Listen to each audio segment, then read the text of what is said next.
Bem-vindos novamente. Então, hoje mais um assunto, na verdade são dois assuntos que eu tenho que abordar seguindo a lista aí da integração.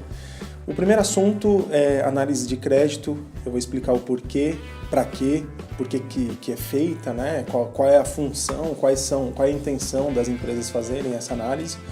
E o segundo assunto é um glossário do mercado imobiliário, ou seja, eu vou pegar os principais termos utilizados que quem não é do ramo não está muito acostumado, alguns termos técnicos que nós que já estamos, a gente fala todos os dias achando que todo mundo entende. Então, para quem está iniciando agora na profissão, a gente é bacana você já entendendo alguns termos que você vai se deparar mais à frente, e aí é legal você já ter essa base entendendo o que são, como é que a gente inclui eles dentro de uma argumentação com o cliente, ou se o cliente vier perguntando alguma desses termos, você já vai estar preparado para saber responder, tá bem?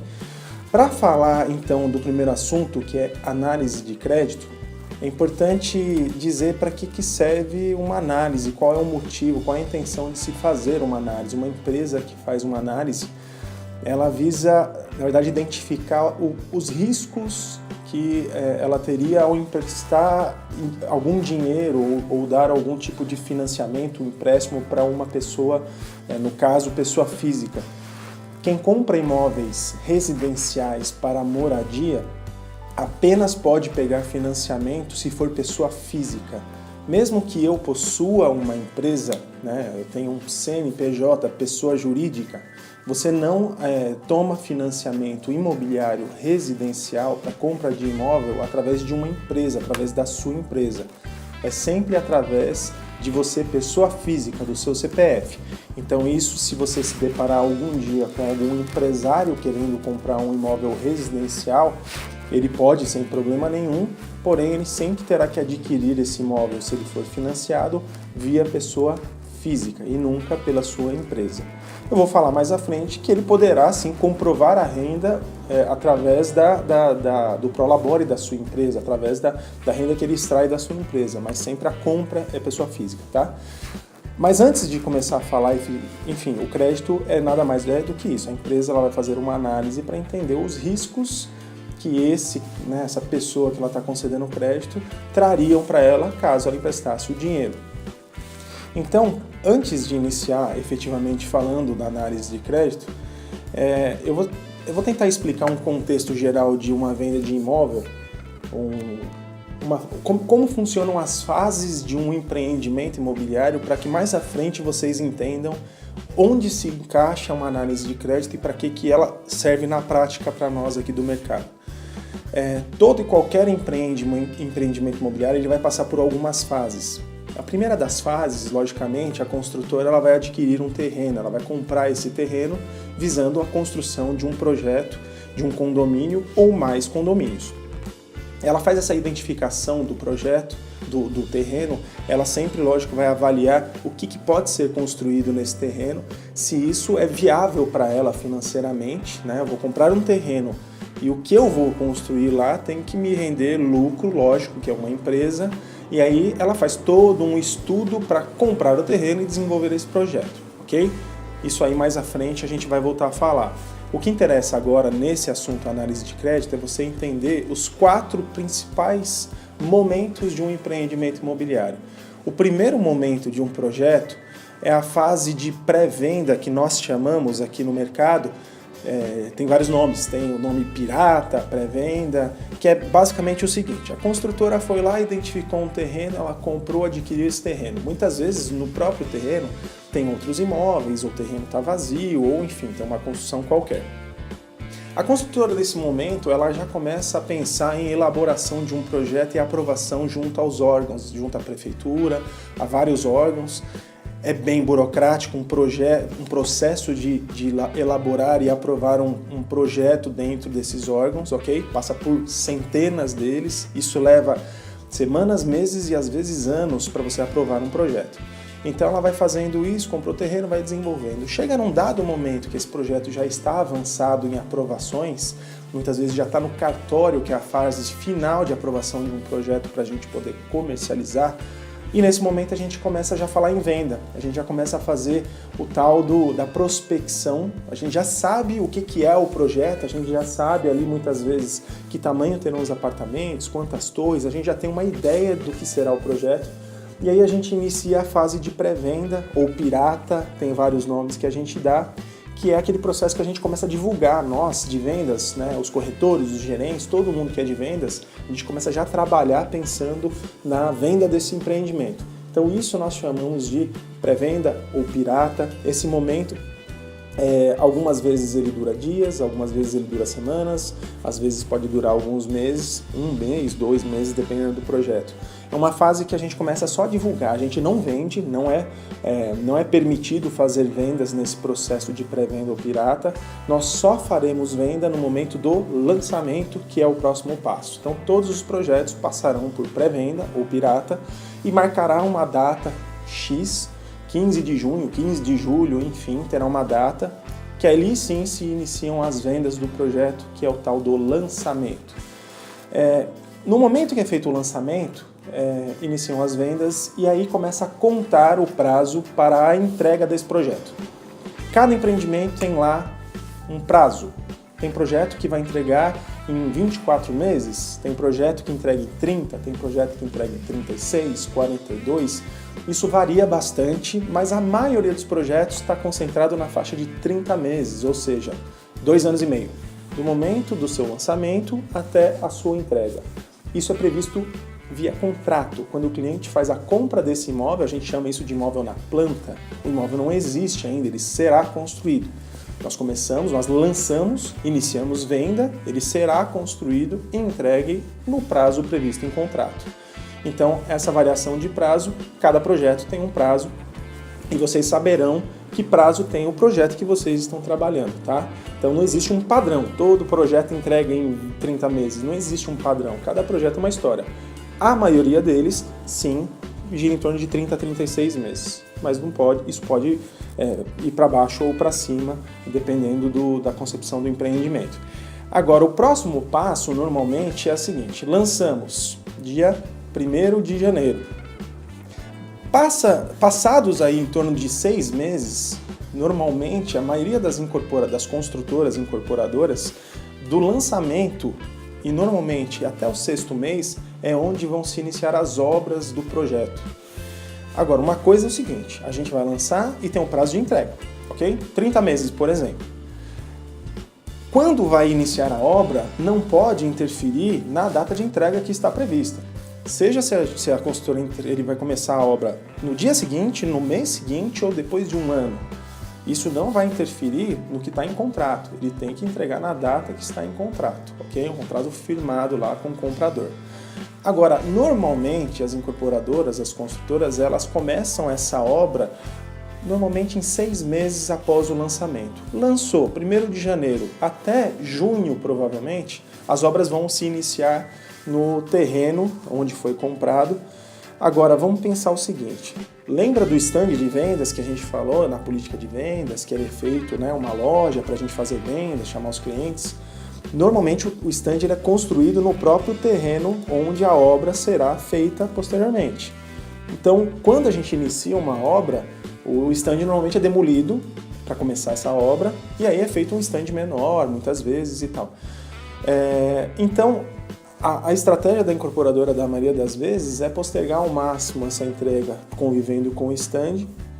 E essa obra vai durar quanto tempo? Varia, porque se o projeto entregar em 36 meses, essa obra vai durar 30 meses, ok? Passou 6 meses, mais 30, 36. Se a obra for entregue em 24 meses, passados 6 meses, a obra vai durar 18 meses. A obra dura todo esse tempo e depois é entregue um empreendimento. Então ele fica pronto, 0 bala, ele é entregue, está pronto para morar, pode habitar ali. Se ele foi todo terminado, foi feita toda a documentação e ele foi aprovado na essência, lá quando foi antes da obra, ele foi aprovado pela prefeitura. Eu vou falar mais à frente no glossário que quando ele for entregue, a prefeitura também vai vistoriar esse imóvel para ver se está de acordo com o que foi aprovado, para que possa ser emitido o habite, ok? Que é o que vai validar realmente ali que a obra não tem nenhum tipo de pendência, nem impostos, nem nada relativo ao projeto e nenhum desacordo do projeto aprovado inicialmente, ok? Então vamos lá, resumindo, todo projeto passa por essas 4 fases: pré-venda, pirata, lançamento, obras e pronto para morar. Todos eles. Então, pré-venda, eu costumo dizer que é lá, é a gestação, né? Ele é um feto, ok? O projeto está lá em gestação, em formação. Lançamento é o nascimento da criança. Ele nasceu, é o bebezinho ali, tá ali, você dá de mamar para ele. Depois obras é a adolescência e quando ele fica pronto ele já está na fase adulta e a gente pode já habitar o imóvel porque ele já existe nesse momento. Então, por que vocês precisam entender isso? Existem imóveis, existem empreendimentos que o financiamento do banco ele entra na parte de construção, existem opções. No dia de negociação, que é mais para frente, eu vou falar bastante a respeito de financiamento no período de obras e também financiamento pós-entrega do projeto. Existem 2 linhas de crédito de financiamento imobiliário principais aí, uma que financia o imóvel durante obras e outra que financia o imóvel depois da entrega dele. Agora a lógica qual é? Se você tiver um imóvel que custe 1 milhão, vamos fazer um caso hipotético aqui, tá? Eu quero comprar, tá? Eu sou empresário mega bem sucedido, ganho R$1 milhão por mês de salário meu, de retirada minha, pessoa física. A empresa fatura 1 bilhão por ano, mas eu retiro de pessoa física 1 milhão por mês. Eu quero comprar um imóvel de 1 milhão e você é o dono desse imóvel de 1 milhão, tá bom? Eu posso comprar, normalmente eu vou comprar ele de 2 formas. Ou eu vou comprar ele à vista, vou lá, te dou 1 milhão, você passa o imóvel para o meu nome, passa a escritura para o meu nome do imóvel, o bem é meu, o dinheiro é seu, acabou o negócio. Ou eu vou financiar esse imóvel através de um banco. Eu vou até o Bradesco, dou um sorriso bonito lá na frente da porta do Bradesco e o Bradesco vai me dar 1 milhão. É assim? Não, eu preciso comprovar renda, eu preciso comprovar para o Bradesco que eu tenho capacidade de pagar esse financiamento. O Bradesco olhou que minha renda é excelente, é 1 milhão por mês a minha renda. Se eu pedir 1 milhão emprestado, ele vai me dar. Só que o imóvel custa 1 milhão, está avaliado em 1 milhão. O Bradesco vai me dar esse 1 milhão mesmo eu tendo renda e capacidade de pagar de volta? Não, ele não vai me dar porque dentro do sistema financeiro da habitação é limitado, na maioria dos bancos, né, Bradesco, Itaú, HSBC, eles vão financiar de 70% a 80% do valor do imóvel, eles não financiam 100% do valor do imóvel. Eles pegam o valor da avaliação e liberam entre 70% e 80% do valor dele. Ou seja, eu chego no Bradesco, comprovo a minha renda, a renda que eu digo ter não é só falar, eu tenho que comprovar, tá? Eu tenho documentações que eu vou falar mais à frente quais são. Então eu comprovo que eu tenho essa renda, o Bradesco analisa a minha renda, aprova o meu crédito, vai analisar o imóvel, se a avaliação dele é 1 milhão, eles não me liberam 1 milhão, eles vão me liberar 800 mil. E os 200 mil da diferença para eu comprar esse imóvel, da onde eu tiro? Ou eu tiro do meu bolso, ou nesse caso eu posso usar o meu FGTS, caso eu tenha, no caso, supondo aqui que eu não tenho FGTS, então eu vou ter que tirar 200 do meu bolso para te pagar, ok? Você vai aceitar receber esses 200 mil de que forma? Eu quero parcelar em 50 anos, você aceita?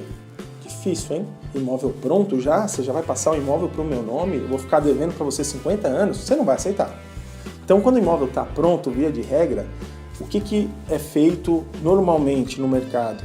Eu vou lá, pego o financiamento, pego o dinheiro do banco, pago para você 800, pego 200 do meu bolso, dou para você, fecho o negócio, você pegou 1 milhão, foi embora, eu fico devendo 800 para o banco.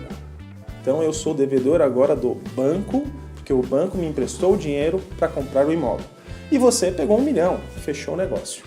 Então, todo mundo que vai pegar empréstimo, todo mundo que vai pegar um financiamento imobiliário, esse é o trâmite. É feita uma análise da capacidade de financiamento da pessoa física e também do imóvel. Quanto é a avaliação do imóvel e o banco libera um percentual.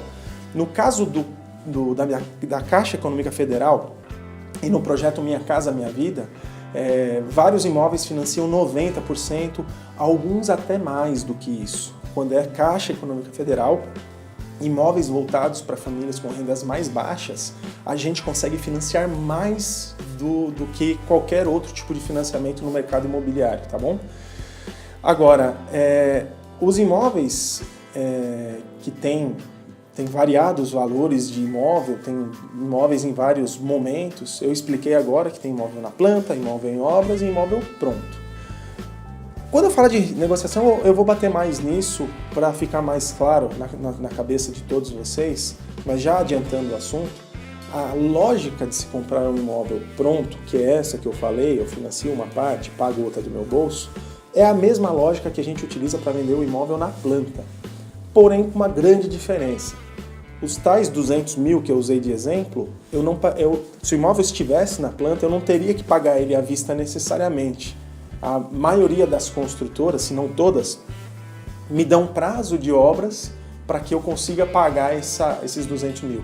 Ele me dá um prazo de 24, 30, 36 meses ou mais, que é o período de obras, para diluir.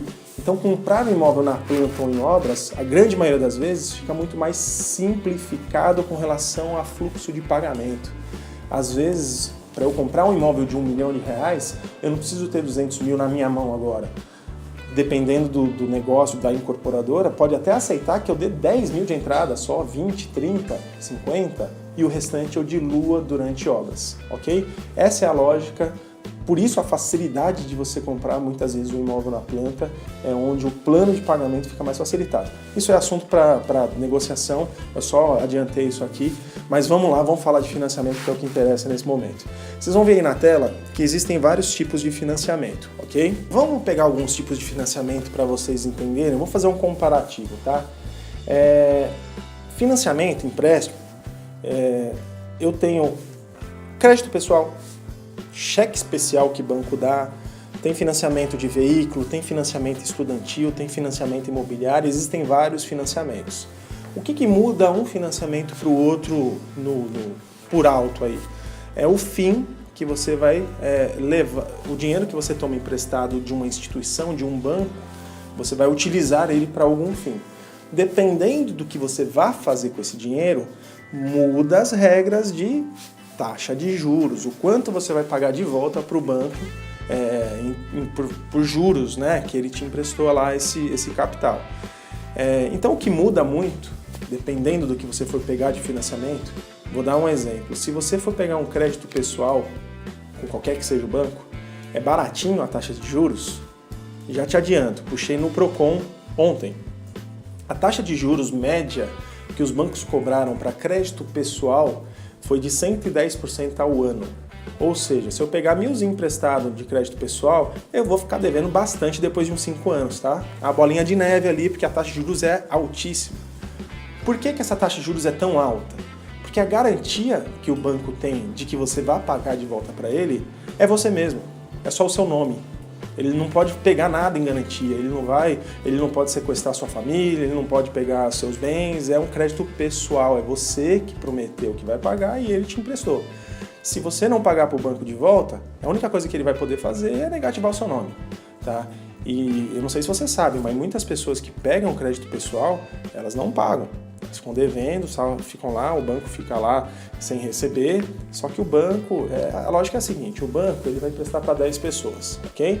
Então ele tem um risco altíssimo de não receber de volta, porque ele não tem garantia, é só a pessoa lá. Se das 10, apenas 2 pagarem rigorosamente em dia, com essa taxa de juros de 110% ao ano, posso te dizer que eles pagaram por eles, pagaram pelos outros e deram lucro para o banco. Porque essa é a lógica do banco poder emprestar crédito pessoal, ele tem que jogar a taxa lá em cima, porque as chances dele não receber são muito altas. Então quem pega crédito pessoal muitas vezes já é uma das últimas alternativas, né? Pra você pegar crédito. Você tenta dinheiro emprestado da sua mãe, dinheiro de arrumar um bico para você fazer, depois você vai tentar crédito pessoal, porque não tem garantia, a garantia é você. Mesma coisa com cartão de crédito, né? Se a gente for pensar, cartão de crédito também é um tipo de financiamento. Se você não paga de volta lá, a taxa é muito, muito mais alta do que isso. É altíssima a taxa de juros de cartão de crédito. Se você ficar devendo, tranquilo. Porque a lógica é a mesma. O que é a garantia? É só você, tá? Agora, se você for financiar um carro, um veículo, a taxa de juros é tão alta assim? Não, já vai cair bem. Vai cair para 30% ao ano, às vezes um pouquinho mais, às vezes um pouquinho menos. Por que o veículo é mais barato a taxa de juros? Porque a garantia do pagamento é o próprio veículo. Você aliena o carro, né? Quando você compra um carro financiado, no documento do seu carro não está lá alienado, o carro, a instituição X. Comprei financiado pelo Itaú. Esse carro vai ficar com alienação no seu documento para o Itaú. Ele é a garantia do pagamento do financiamento. Então, se você deixar de pagar esse financiamento, por algum motivo, para o banco, passou 2, 3, 4 meses, o que acontece? O banco vai lá e vai alguém bater na sua portinha lá para pegar a chavinha do carro de volta, né? Ele é a garantia do pagamento. Se você deixa de pagar, o banco toma o bem para reaver aquele dinheiro lá que ele te emprestou. Por esse motivo, por existir uma garantia, a taxa de juros não é 100% ao ano, não é 150%, ela cai para 30%. É bem mais barato do que o crédito pessoal, porque tem garantia, tá? Agora, carro valoriza? Você compra por 10 mil hoje, daqui 3 anos ele vale 20? Ou é o contrário? Você compra por 10 hoje, daqui 3 anos ele vale 2, 1, 0, menos 15. O carro você deprecia. Carro, 99,9% dos casos, ele não é um investimento, certo? Você vai usar ele vai depreciando. Então, a garantia do banco é real, só que o carro você pode bater, você pode arranhar. Então, o banco ele tem uma depreciação ali do bem que está em garantia, tá bom? Vamos para o ramo imobiliário. Como é que funciona? Chego lá no Bradesco, quero financiar um imóvel. Como é que faz? Vou lá, analiso o meu crédito. Todos esses casos têm uma análise de crédito do banco, ok? E o banco faz o quê? Ele pega o imóvel como garantia do pagamento, tá? A taxa de juros de mercado do Itaú, Bradesco, HSBC, Santander, enfim, esses bancos todos, vai girar de 9, 9,5% a 12, 13% ao ano de taxa de juros. Ou seja, a gente saiu de 400, 500% ao ano de cartão de crédito, de 350% de cheque especial, de 110% de crédito pessoal, de 30% de veículo, caímos na faixa de 10%. Por que é tão mais barato? Porque a garantia é o imóvel. Se você não paga, o banco ele pode tomar o imóvel, certo? Lógico que os bancos não querem ficar tomando imóvel, o negócio deles não é ser imobiliário, o negócio deles é ganhar dinheiro com a prestação que você paga lá com juros, esse é o negócio deles. Então é a última coisa que ele vai querer fazer, tá? Ele vai tentar negociar com você, tem um monte de coisas que vão acontecer antes disso, tá bom? Agora a taxa de juros é muito menor, porque a garantia é o imóvel e imóvel deprecia que nem o carro? Não, normalmente o imóvel não deprecia dessa forma. Pelo contrário, se a gente pegar historicamente, a maioria dos imóveis, eles no longo prazo valorizam, e em alguns casos valorizam muito. Tem imóveis que há 10 anos atrás custavam 200 mil reais, que hoje custam 600, pode acontecer uma grande valorização do imóvel. Na maioria dos casos, existe sim uma valorização, ou seja, o banco ele não tem tanta depreciação do valor do bem, pelo contrário, então ele dá a taxa de juros menor, pelo risco ser muito menor, ok? E aí, se a gente for no financiamento do Minha Casa Minha Vida, então, a taxa de juros vai cair de 5% a 9%, dependendo do perfil do cliente do imóvel. Ou seja, a taxa de juros para o Minha Casa Minha Vida, gente, é muito, mas muito baixa, tá? Se a gente descontar a inflação, que dá 7% ao ano, é quase que inexistente a taxa de juros. É a taxa de juros da Europa, esse negócio aí. Então a dica que eu sempre dou, sempre falo, se o seu cliente tem perfil para se enquadrar no programa Minha Casa Minha Vida, ele só não compra se ele for louco. Ele tem que ser maluco para ele não comprar. Sabe por que ele está variando as ideias? Porque o programa Minha Casa Minha Vida, vocês vão ter um treinamento sobre Minha Casa Minha Vida para falar mais detalhadamente, tá bom? Mas já vou adiantar. Ele é voltado para famílias, para pessoas que querem adquirir o seu primeiro imóvel, que não possuem imóvel. Então o governo, ele ajuda, subsidia a taxa de juros, que é mais baixa do que a taxa de mercado, é metade da taxa do mercado, é bem abaixo. Esse plano é do governo, foi o governo quem fez esse plano em 2009. Estamos em 2017. Esse plano vai existir até quando? Não sabemos. Pode ser que amanhã entre um outro presidente, ou pode ser que esse presidente que está hoje mesmo, amanhã acorda e fala, não quero mais. E tira fora. Ou seja, se o seu cliente hoje se enquadra, ele tem que aproveitar essas condições de taxa de juros do programa Minha Casa Minha Vida. Se ele não aproveitar agora, qual é a garantia que amanhã ele vai conseguir? Nenhuma. A gente não sabe. Se o banco terminar com esse plano em algum momento, acabou. Quem pegou, pegou. Quem não pegou, não pega mais. Então, esse plano é espetacular. Se o cliente se enquadra, eu acho que esse é o maior argumento de vendas hoje que a gente pode utilizar para projetos enquadrados no programa Minha Casa Minha Vida. Essa é a grande realidade. A gente não sabe o que o governo vai fazer amanhã, mas quem garantir hoje está garantido.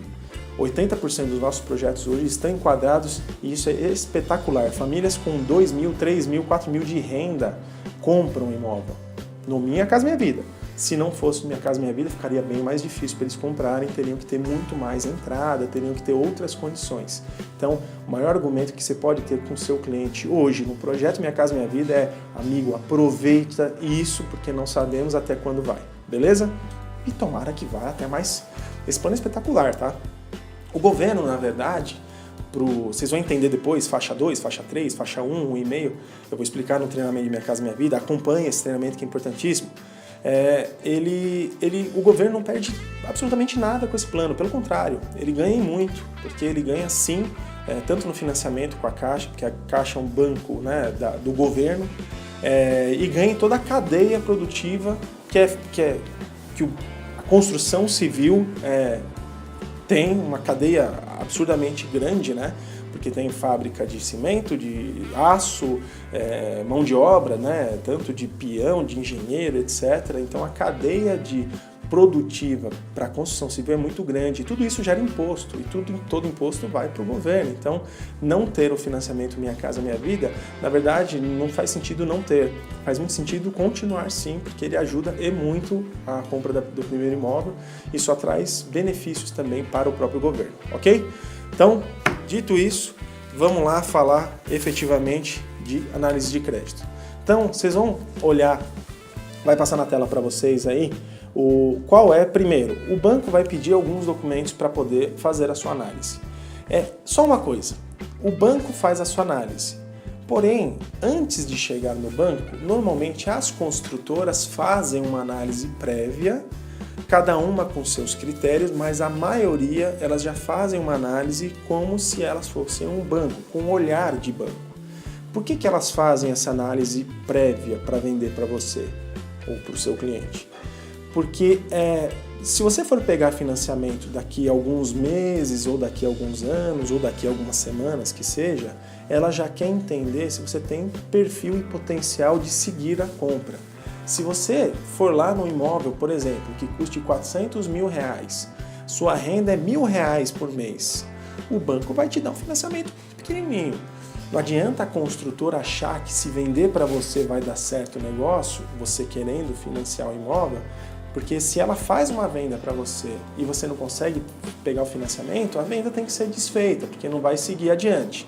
Então os bancos, antes de chegar num banco, as construtoras fazem uma análise prévia de quem quer comprar o imóvel dela, ok? Só que é importante, ganho R$1.000 de renda, quero comprar à vista um imóvel. A construtora vai fazer uma análise de crédito tua? Se a compra é à vista, gente, não tem financiamento, à vista é à vista, não preciso nem saber qual é a sua renda. A maioria das consultoras não vão nem querer olhar qual é a sua renda, fazer uma análise de crédito, porque você não vai tomar crédito. Você está comprando à vista, ok?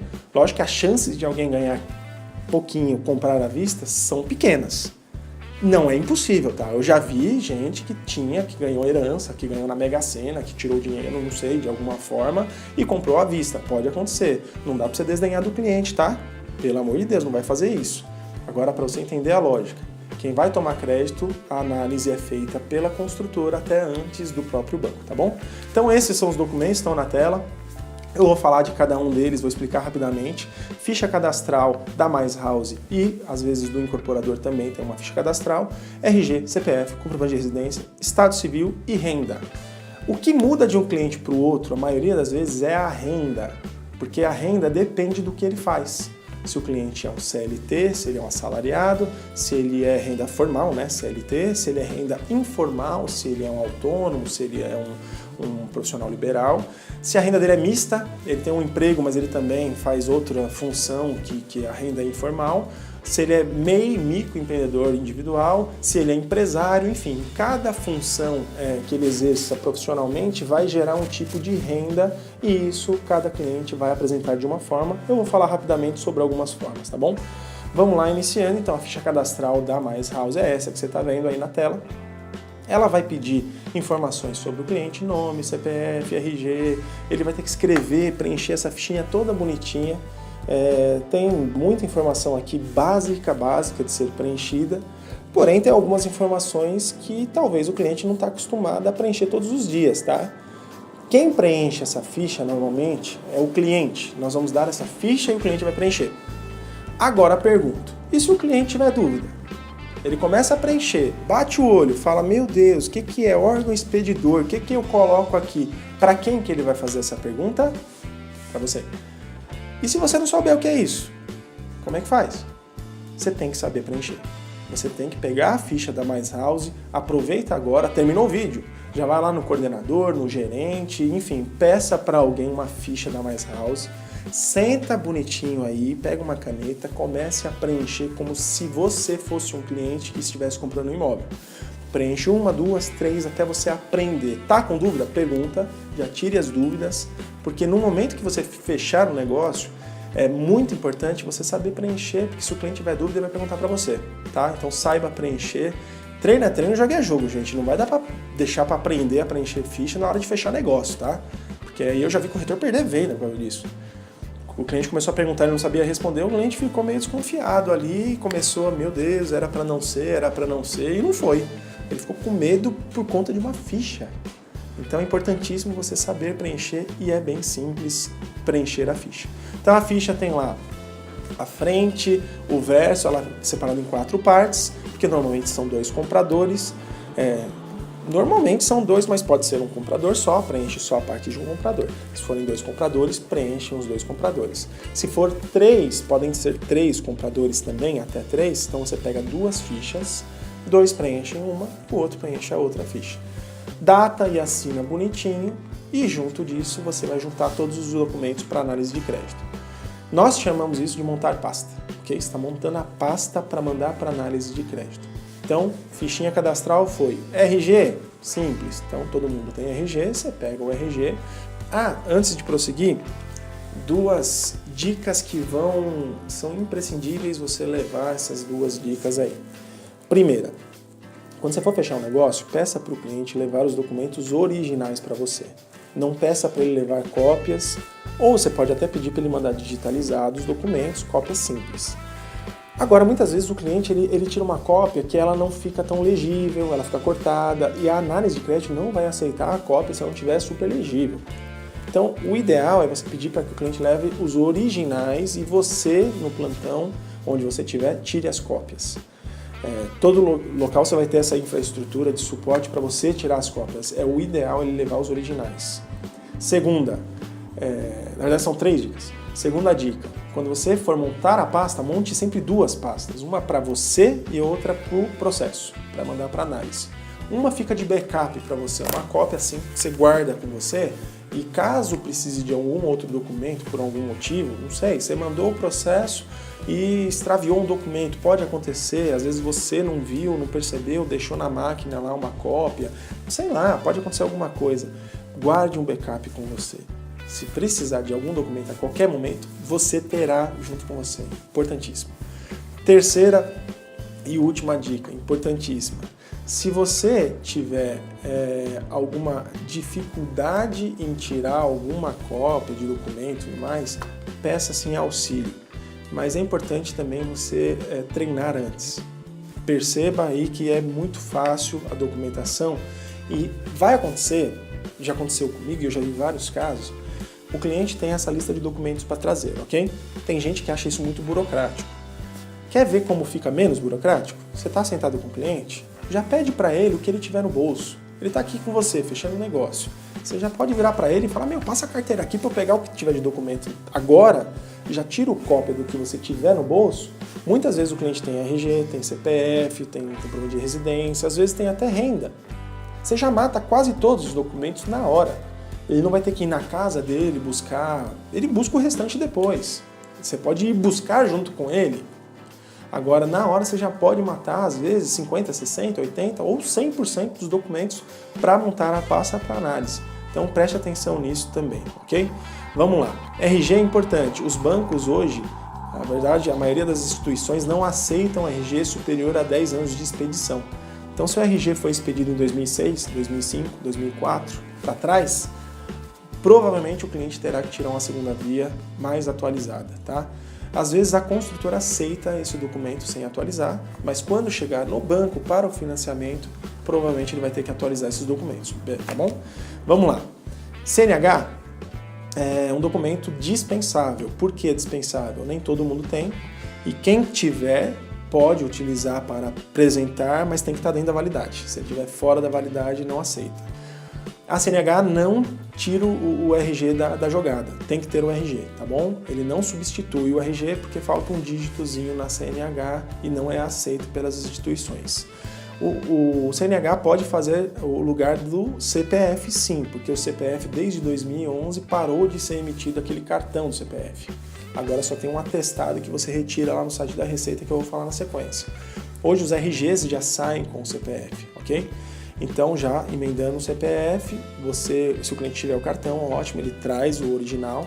O nome deverá estar igual à certidão de estado civil. Então, de acordo com a certidão de casamento, após o casamento, se ele alterou o nome, ele vai ter que atualizar todos os documentos pessoais. Quem exige isso também é o banco, muitas das vezes. A construtora, quando faz a sua análise prévia, pode ser que ela não exija isso no momento da compra do cliente na planta ou o projeto em vias de obras. Quando o imóvel já está pronto, normalmente já é exigido sim que isso já esteja ok, tá bem? Se o cliente é solteiro, certidão de nascimento. Importante, estão comprando 2 clientes juntos. Eu preciso do documento só de um deles ou dos dois?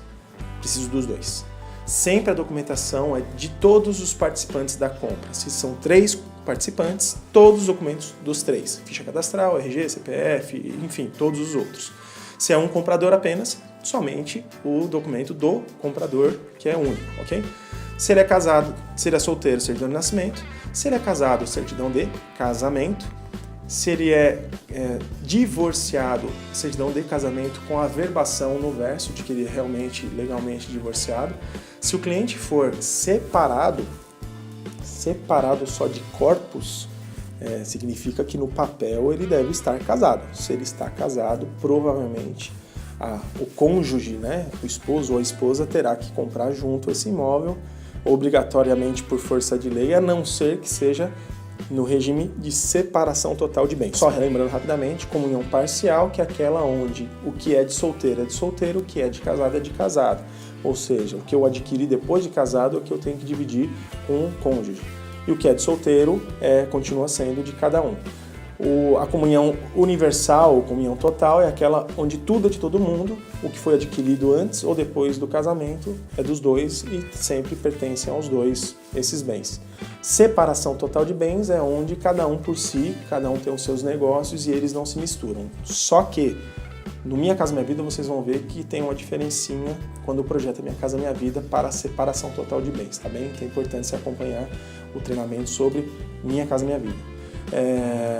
E se o casamento já teve o cônjuge falecido, né? Se ele já faleceu, ele já não precisa, logicamente, apresentar a documentação, né, do defunto ou da defunta, mas pode ser que o banco exija aí a certidão de óbito, ou se na certidão de casamento já constar alguma coisa, não vai precisar da certidão de óbito. Vamos em frente. Existe mais uma comunhão de bens que é final dos aquestos, que até falam no treinamento de FGTS, que a gente não vê muito na prática acontecer, ou união estável, que é aquele onde os dois continuam sendo solteiros legalmente, mas a união estável é um contrato que eles firmam de um casamento, onde vai ter comunicação dos bens também depois que eles fazem essa união estável. Comprovante de residência é uma conta de consumo, normalmente se pede conta de água, conta de luz, não pode ser uma conta de da CIA, normalmente não pode. Importantíssimo tirar sempre a cópia do documento inteiro, não tira a cópia só de uma parte, só do endereço. Sempre tira do documento inteiro e onde conste o nome da pessoa e o endereço, tá bem? Erros, olha aí. Ilegível desse jeito não vai aceitar, gente. Se o documento não está legível, a análise não consegue enxergar, não consegue analisar. Você, quando tirar as cópias, verifica se está bem legível.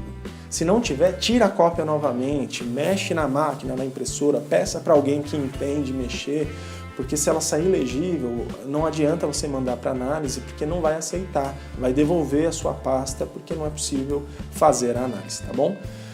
Agora, se o cliente precisar tirar uma certidão de casamento ou nascimento, ele perdeu, extraviou, hoje ele pode até ligar no cartório, muitos cartórios têm o serviço de mandar para ele, né? Às vezes o cartório é lá no interior do Nordeste, algum lugar, ele pode fazer isso por telefone ou até pela internet, tem vários sites aí que você pode indicar para o seu cliente. Quem tem que solicitar qualquer tipo de documento é o seu cliente, não é você.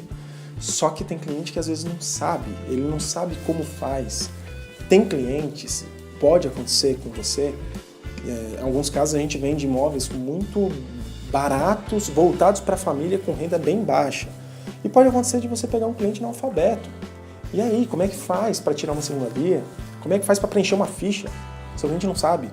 Quem vai ter que fazer isso e assessorá-lo é você. Você tem esse papel de fazer o negócio dar certo. Esse é o papel do corretor, é o nosso papel, sempre foi o que eu desempenhei com os meus clientes. Se você ajudar o seu cliente a desenrolar, se você ajudar seu cliente a resolver esse assunto, eu tenho certeza que você vai fidelizar ele vai te amar pelo resto da vida, ele vai te indicar um monte de outras pessoas para comprar imóvel, eu não tenho dúvida nenhuma disso. Então tem dois tipos de corretores que eu vejo bastante. Aqueles que entendem um pouco do processo básico, isso para você é super fácil, entrar no site, fazer um pedido, mas às vezes para o cliente não é. O que você precisa é ter disponibilidade de ajudá-lo, de direcionar. Então, aprenda um pouquinho. Outro assunto, poupa tempo para tirar um RG, para tirar uma CNH. Às vezes o seu cliente não sabe nem como faz para entrar na internet, para agendar um horário. Você sabe, ajude o seu cliente a fazer isso. Não é o seu papel, não é sua obrigação tirar documento para o cliente. Isso não é o seu papel. Porém, pode ser um diferencial para você fazer negócio. Ajuda o cliente. O cliente está buscando alguém para ajudar ele nesse assunto. Isso vai ser um diferencial gigantesco na sua prestação de serviço junto aos clientes. Dê essa atenção. Vai fazer toda a diferença para a vida do cliente e também para a sua como profissional. Acredite nisso, tá? Entra lá no site, você não sabe também? Entre e aprenda, para você é bem facinho. Faz uma segunda via de RG para você, é bem facinho, você vai perceber agendando aí e ajudando o seu cliente a fazer isso. Se o cliente tiver renda formal, então a gente pede os 3 últimos olerites. O imposto de renda também nós temos que pedir como comprovação de renda e até para análise se ele tem algum imóvel declarado. No caso Minha Casa Minha Vida ele não poderia, que eu vou entrar, depois vocês vão ver esse treinamento.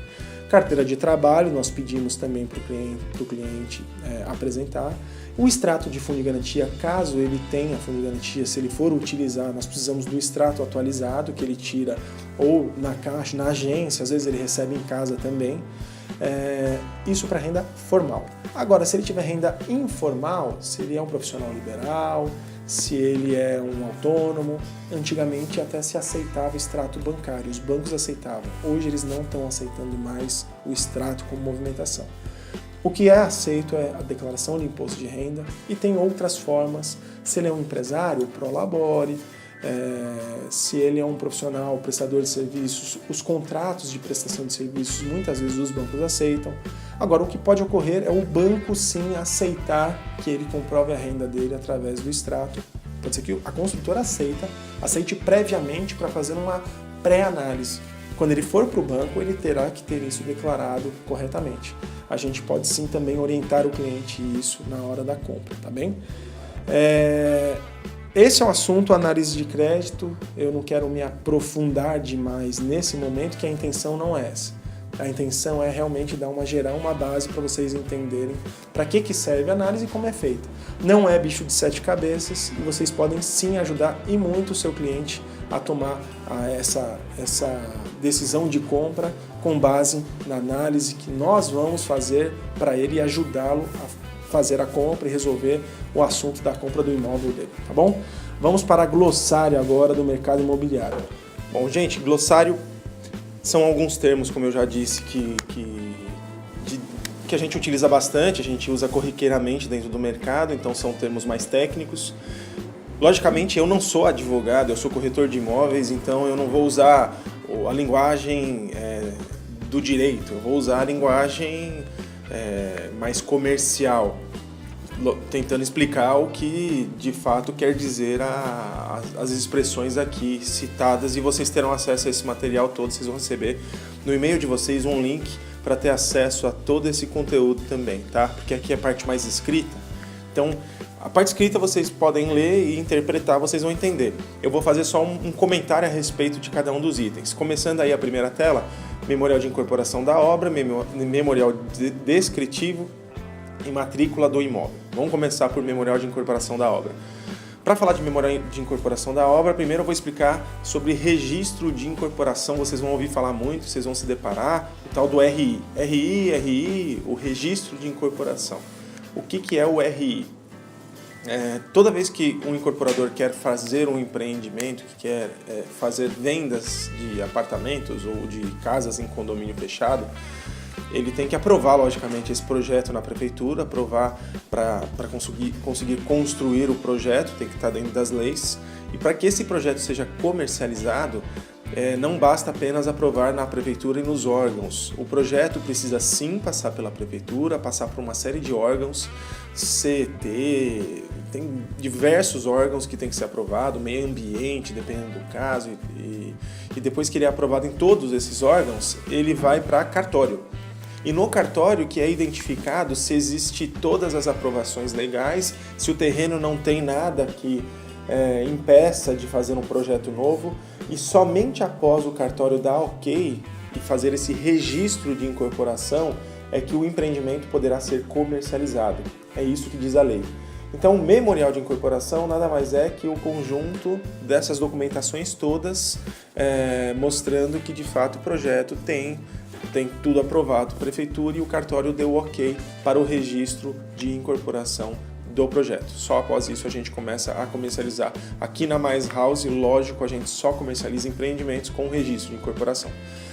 Vamos lá, memorial descritivo basicamente é o que é apresentado para o cliente quando a gente vende um imóvel. Esse imóvel é entregue com alguns acabamentos.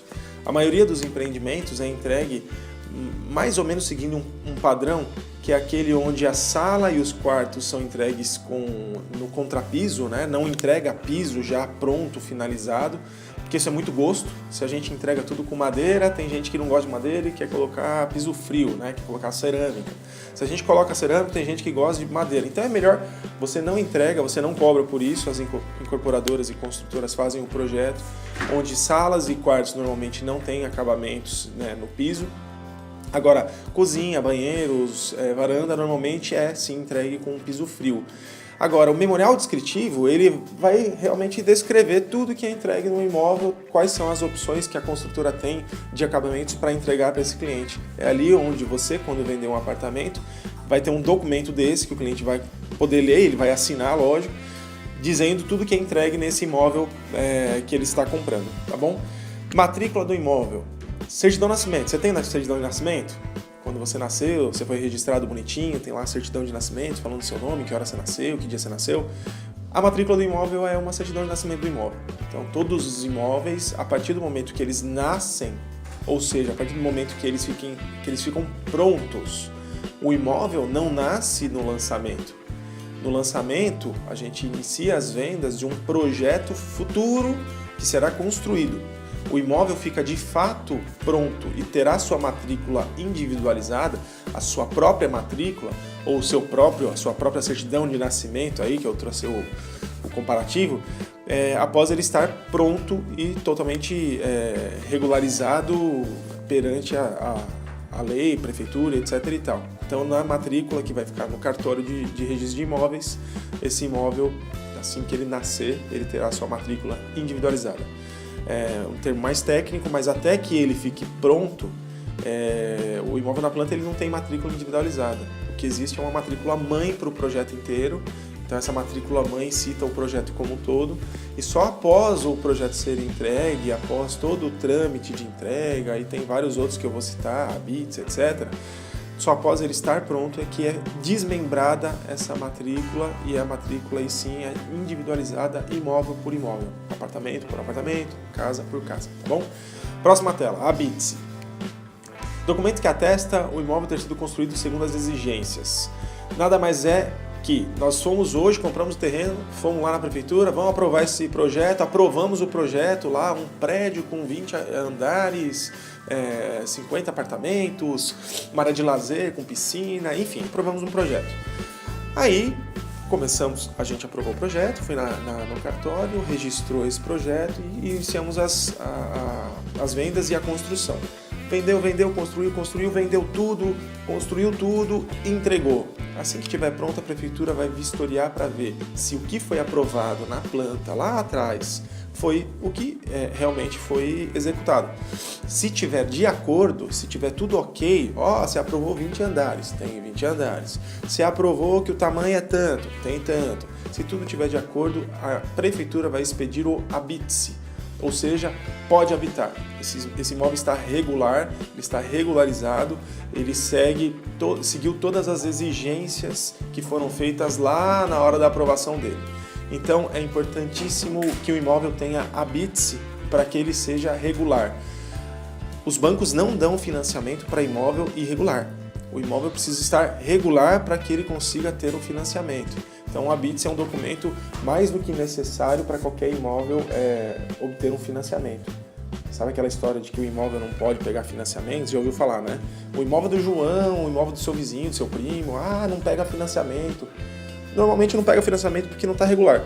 É um imóvel irregular. Às vezes não tem habite-se, às vezes tem algum problema ali de inventário e por aí vai, que pode travar esse processo.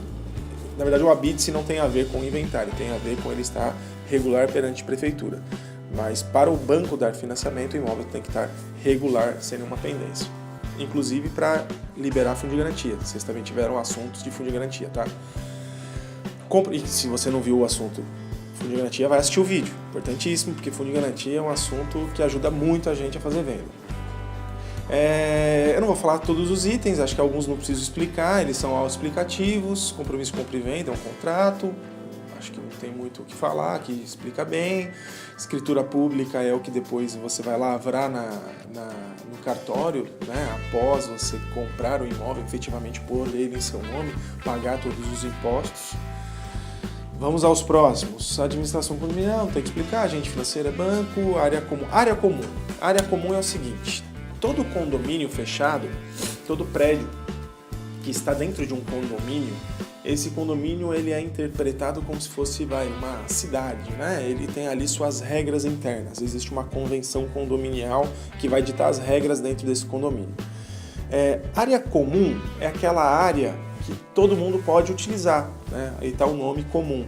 Por exemplo, piscina, quadra, hall de entrada, essa parte do prédio que normalmente é lá no térreo, às vezes também é na cobertura, tem outras áreas que podem ser áreas comuns, às vezes até as garagens são áreas comuns, eles são de livre acesso para todos os moradores desse imóvel, desse empreendimento e também para seus convidados, familiares, visitantes, enfim.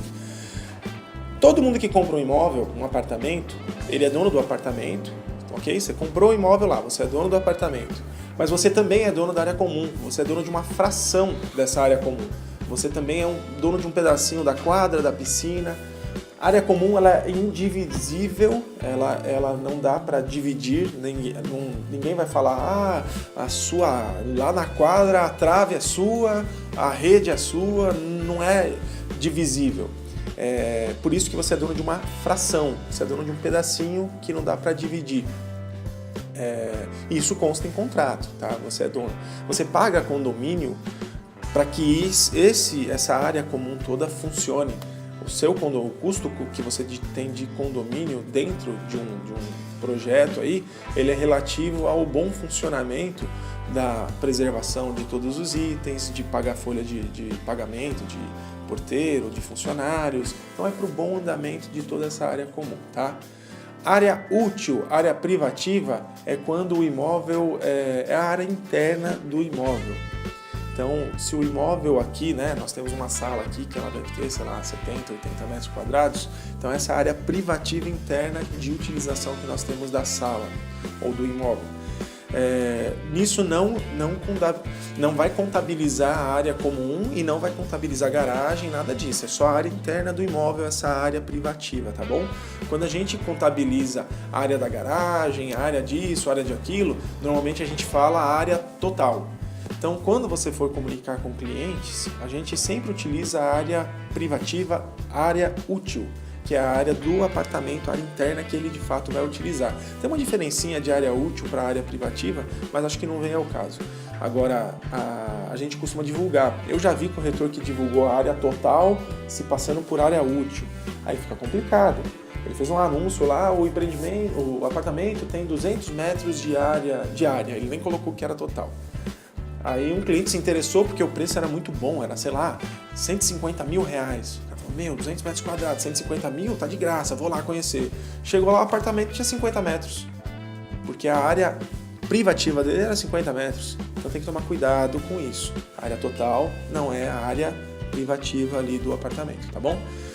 Próximo assunto, benfeitorias, não, cartão de crédito não, hipoteca, registro, calção, certidão. Vamos aos mais importantes aqui, o restante vocês vão poder ler, são autoexplicativos. E caso você tenha dúvida, queira tirar dúvida, e-mail diegues@maishouse.imbr. Fundo de garantia vocês já tiveram um assunto, né? A gente aprofundou bastante. Fração ideal, eu acabei de falar, é a parte indivisível, indeterminável, não dá para dividir, não dá para determinar o que é de quem, todo mundo é dono de tudo. Habite-se eu já falei, imobiliário, imóvel na planta, também já citei. IPTU é um imposto municipal, a grande maioria dos imóveis paga IPTU, porque a prefeitura cobra. Agora tem regrinhas que isentam as pessoas de pagar IPTU, tá? Então se você for lá no site da prefeitura, tem várias regrinhas, eu não vou citar aqui porque sempre muda. Então, por exemplo, tinha uma regra há algum tempo que imóveis menores, abaixo, se eu não me engano, de 50 metros quadrados, não tinha IPTU. Vou dar o meu caso. Eu moro num imóvel que ele é maior do que isso e foi construído um shopping bem ao lado, assim, do lado de onde eu moro. E aí ficaram, acho que 2 anos fazendo a obra do shopping. Então imagina o barulho, imagina a poeira, imagina... A prefeitura, para aprovar esse projeto, pediu contrapartidas para os donos do shopping. Então, a prefeitura pediu que eles fizessem todo o calçamento da região, iluminação, fizeram um monte de benfeitorias. Isso quem fez foi o dono do shopping. E, em contrapartida, o que a prefeitura fez? Isentou o meu prédio inteiro de pagar IPTU. A gente ficou sem pagar IPTU por 2 anos. Porque como a gente sofreu bastante com essa obra, aí a prefeitura ela tem essa capacidade, de repente, de mudar as regras de pagamento de IPTU, tá? O que é mais importante aqui? Memória descritiva, já citei, incorporação já citei, pé direito, né? Já contei, quem já participou presencialmente dos treinamentos sabe a vergonha que eu passei uma vez. Meu primeiro ou segundo cliente, foi em 2002, foi o primeiro atendimento que eu fiz dentro de um plantão, dentro de um decorado. Eu estava nervoso demais, rezando para o cliente desmarcar, porque eu não estava confiante de atender, de fazer uma venda. Normal, quem está começando fica realmente com receio. Mas não fica não, gente, vai para cima, não tem essa. Você vai ter suporte para fazer o negócio acontecer. Agora, ele chegou, eu estudei o produto inteiro. Tudo que vocês imaginarem eu estudei. Eu estudei tudo, estudei que tamanho, quantas vagas. Eu fiquei, naquele apartamento, entrava e saía, fiquei que nem um doido estudando aquele negócio, porque eu falei, quando o cliente chegar, eu vou saber tudo. Aí o cliente chegou, comecei a mostrar o apartamento para ele. É um apartamento de 117 metros quadrados, 2 vagas de garagem, área de lazer. Eu decorei todos os itens de área de lazer, eu sabia tudo. Aí o cliente chegou, entrou no decorado, olhou para mim e falou: nossa, Diegues, que bonito esse apartamento. Qual é o pé direito? Isso eu não fazia ideia do que ele estava falando. Eu não sabia o que é pé direito. Eu sabia tudo, menos isso. Aí eu olhei para ele, fiquei com, sabe, aquela cara. Olhei para ele, eu tinha duas opções. Eu dava um somebody love ali, mentia, inventava alguma coisa, fingia um ataque cardíaco, sei lá, eu fazia alguma coisa para fugir. Ou eu falava a verdade, né? Eu optei em falar a verdade. Eu olhei para ele e falei: olha, senhor Fabrício, eu lembro o nome do cliente. Senhor Fabrício, eu não faço a mínima ideia do que seja isso, porque eu estou começando na profissão agora. Eu estudei tudo do projeto, mas isso eu não sei responder. Agora você não vai embora sem dúvida. Não é porque eu não sei que você precisa ficar sem informação. Eu vou anotar tudo que eu não souber e antes de você ir embora eu vou tirar essas dúvidas com quem for, com o gerente, coordenador, com o dono da empresa, com o papa se precisar, e você vai embora com a informação. Eu ganhei o cliente a partir desse momento, ganhar a confiança dele. Porque eu acho que você passar confiança, às vezes falar que você não sabe não é ruim. Quer dizer, também não vai saber tudo. Tudo que o cliente pergunta você não sabe, aí tá errado, né? Agora, uma ou outra coisa que de repente você não sabe, fala a verdade, joga real. Fala pro cliente: estou iniciando agora, mas você não vai embora sem informação, eu vou buscar informação pro senhor. Então isso eu acho que pode fazer toda a diferença para você. Venda, sem dúvida, é confiança. Ainda mais para o nosso mercado imobiliário econômico. Nosso cliente está carente de informação e confiança, alguém que ele possa confiar para ajudar ele a realizar o sonho dele, tá bom? Vamos lá, quem mais é importante aqui? Eu acho que eu já citei os principais pontos. Não falei o que é pé direito, né? Então, pé direito é a distância, a altura entre o piso e o teto. Então, esse vão, quanto mais alto for o pé direito, mais o ambiente fica amplo, mais ele parece que é alto. Quem veio já aqui na Brigadeiro sabe que no hall de entrada no nosso prédio, o pé direito é triplo, ele é bem alto, ele é vazado, ele é bonitão, bem imponente. Então, quanto mais alto o pé direito, mais ele causa essa sensação de amplitude aí do imóvel. E pé direito duplo é o pé direito dobrado, triplo, triplicado e assim por diante. Então, você já sabe, se o cliente perguntar para você de pé direito, não vai ficar vermelho que nem eu fiquei, tá? Então, gente, eu acho que esses são os pontos principais, o restante vocês terão acesso aí, a gente vai mandar um link para vocês acessarem todas as informações. Eu espero que vocês estudem bastante e aproveitem ao máximo aí essas informações para vocês venderem. Agora vai de novo, desliga esse computador e vai para a prática, vai falar com o cliente, vai fazer o seu planejamento de vendas com o gerente, coordenador, vai usar o suporte e vai falar com gente para você vender, beleza? Até o próximo. Obrigado, abraço.